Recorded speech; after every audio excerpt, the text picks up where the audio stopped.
Hi there friends, and welcome to my guide for the Zealot Class and Tainted Grail Conquest. I'm Icon, and this video will show you the ropes of the basics of this class. I'm going to talk about the general combat style, about pros and cons, what's important when you draft this guy, and also which items or runes you want to use for this one.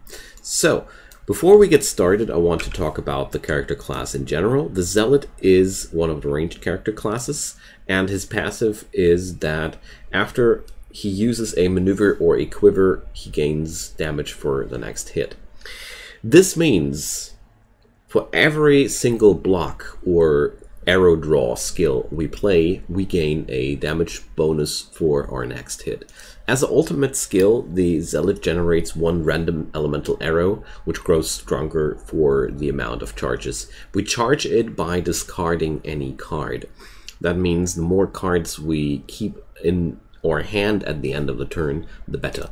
This leads to a play style which doesn't attack too often, if at all, in a turn, and you usually try to stack up as much damage bonus as possible before actually doing your move yourself. So I'm going to show you how this works out in a actual fight situation.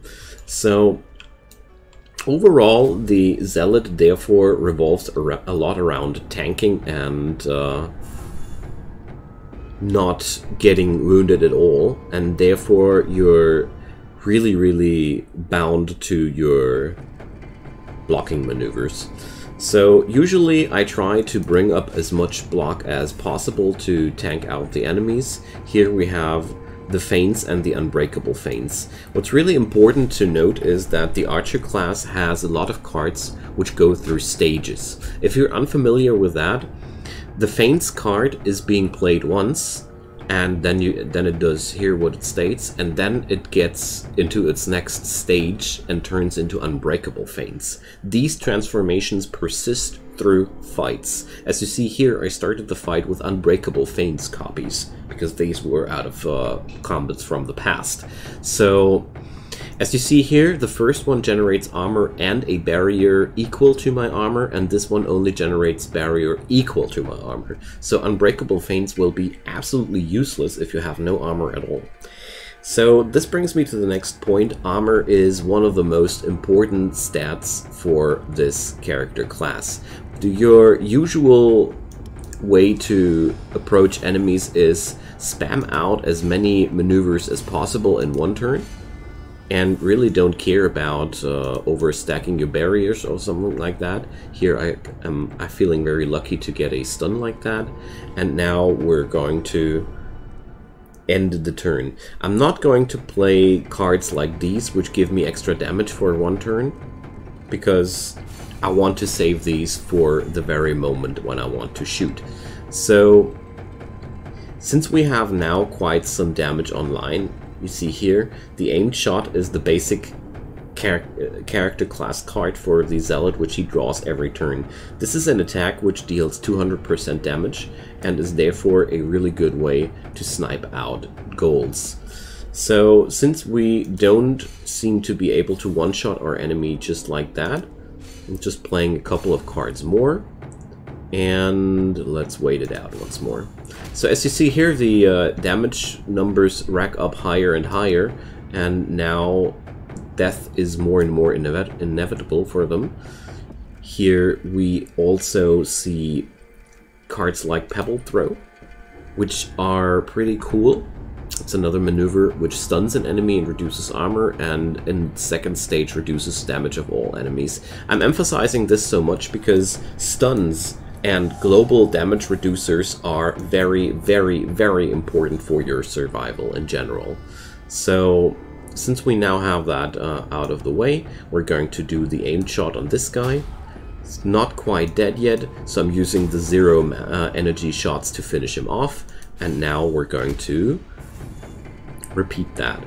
So since these guys are dealing an awful lot of damage, and I don't seem to have any options to block them, I'm going to use one of my items here. The wooden flute is an item you can get out of the events, and they really love one song you can acquire, which gives you the opportunity to get a chance to stun your enemies once in a turn. This, by the way, is a situation you want to avoid at any costs, so we're using the ultimate ability here. You gain one of these random arrows, and as you see here, we are not dealing too much damage here because we haven't racked up too many percentile bonuses. I'm going to play heads and bow draw to stack up as much damage as possible and try to snipe out my enemy if possible, but I don't think it's going to happen, so I'll have to tank at least one turn of damage, which is quite unfortunate, but this is something that happens to this class and you can't fully avoid getting wounded at all. So that's why I really think you should always hold fast to options to stun enemies, like the bolus shot that I'm running here, or other options to increase your own survivability. So, there we go. Sipping in a potion at this point and repeating our procedure here. I think I'm able to kill this guy this turn, so I'm going to do it.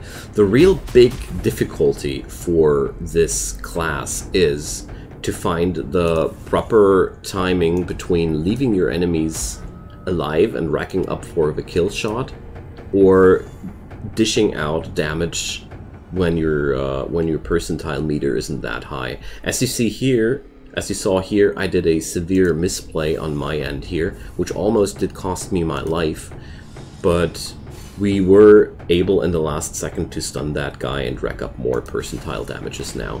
But it's not that easy.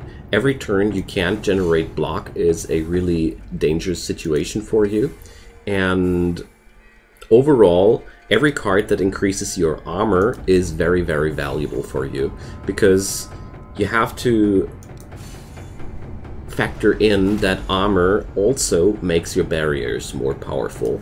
The more armor you have, the less damage your barrier has to tank, and therefore you will be a lot more tanky. Look at this here, I'm increasing the armor from my character, and okay, I'm already at max armor. 75 is max armor, but you can reduce the incoming damage even more and increase the value of your barriers this way.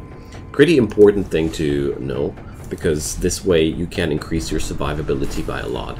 But as you saw a moment ago, one turn or two turns without blocks can really, really mess you up. That's why the Zealot really needs to have a compact deck which has not too many cards. I feel like this is one of the most important things even for this character class, because he revolves so much around stacking up for that one shot that you really should never be caught with your pants down. So as you see here, this is one of the situations you can get into. We're dealing 425% extra damage, 300 to 600 damage with just one shot. It's quite amazing, but as you saw, it just takes one step to get out of the pace and you're going to die. When you're going to draft for your cards, therefore, go and see that your deck has a your deck can have a slight overweight towards defensive maneuvers and a slight, like 60% of your deck can be defensive maneuvers and 40% can be offensive. I would even dare say that you could also go for a 70-30 mixture, because you only grow stronger for every turn you don't take any action. So it's not that much of a big deal if you don't have an attack on your hand. But as you saw there a moment ago, not having defenses on your hand is really devastating for your class. When it comes down to the perks you can go for, I really liked the ones that did magic like this, where every discarded arrow increases my hit even more.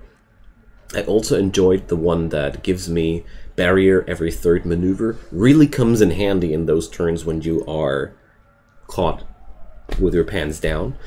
Maximum health increases were really interesting for me as well, and beyond that, gaining barrier after discarding arrow and spirit arrow thingies was really appealing to me as well, because the Zealot utilizes maneuvers like stepping stones, where you discard all of your arrows in your hand to gain extra damage on the next hit. This perk turns your preparations into barrier generators. Really good combo, really increases your survivability. So to sum up the pros and cons of the Zealot, I really feel like he's a extremely durable and sturdy character. What we're seeing here right now is my first attempt on this class. Like, I haven't even unlocked any cards on this account. On this account, I'm playing this character for the first time, and this is just the basic cards, and I really did a good way, and I'm really feeling like it's hard to die. So what I'm trying to say is the Zealot is really good at staying alive, but he's really bad at finishing fights quickly. So my personal biggest gripe with the Zealot was that everything took like 50% longer than with any other class, because I had to prepare myself for every turn. I had to think through so many things. It has been quite annoying to get all these things done. And overall, I'd say the Zealot suffers a lot from situations when he's faced with too many enemies that can't be controlled well. Like 4 or 5 enemy encounters are really a problem for the Zealot, because you stack up for one pack and for one big punch like 2 to 4 turns every time, and that means bigger packs are your worst enemies. But beyond that, I really feel like the advantages were bigger than the disadvantages in this character class, and I felt like the Zealot is really, really good if you are not new to this class, to the archer classes, and you want to pick a safe approach. Because when I was starting out with this character class, I had quite some trouble working with the feints, and due to the fact that you are playing defensively to build up your damage, it really taught me a lot about utilizing the defensive measures of the archer class properly. Really a good thing to get into. Alright, so we're going to meet each other now back in town when I'm going to talk about the runestones for this class. Now, we will take a look into the Runestone choices. So one thing that applies to all of the archer classes, the Ethel rune is massive for the archers because it gives you a flat armor bonus, which interacts extremely good with your feints maneuver, because feints always gives you an amount of barrier equal or even higher than your actual armor. The Ethel rune is, in my opinion, a must-have even for this character class. I found it very hard to pick a better rune for the archers, because having a flat increase of armor for this class increases your survivability by a lot. But of course there are other options. I would strongly recommend picking up in the early game a stand rune if you want to have that, because max HP can be really, really useful as well. And if you think you're suffering too much damage, even the calc rune can have its advantages. But truly, I think nothing beats the armor bonus from the Ethel rune. Nothing. So beyond that, for the weapon slot, I really feel like there's not too many really cool choices. I ran the calc rune really with pleasure, but beyond that, Gar helps you a lot because increased damage is good too. The stand rune reducing armor is meh. I don't really like that, and first turn of combat item runes aren't that interesting either. And if we look at the Ethel rune, each card played increases my damage by 5% this turn. You could use that if you really would want to, but at the end of the day, realistically said, you would almost every time prefer the Ethel rune.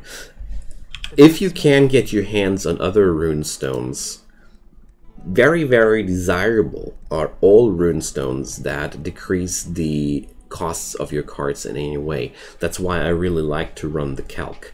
There are in the higher rarity tiers also runes that decrease costs of your cards, and well, these are good for every character class, but especially the Zealot profits from these so much because your damage rack up is all depending on the amount of defensive maneuvers you play. And if you have more energy by decreasing the costs of your cards, this lets you just play more cards per turn or do an attack at the end of the turn. Whatever might be the case, it's really good for you. So let's sum up the Zealot one more time and then call an end to this video. The Zealot is a rather slow class. He really takes a lot of time to prepare, but if you drafted your deck with enough defensive measures, you will find it a breeze to survive through these turns. Stack up enough stuns as well, because sometimes it's just not possible to barrier up enough. Stuns prove invaluable to disable enemies from dealing damage, especially the multi-hitters, and armor is an imperative key stat for your character class. Whenever you can stack up armor, do it. You won't regret it. Beyond that, the Zealot thrives around damage increasing effects, so if you can draft any via perks or via cards, feel free to.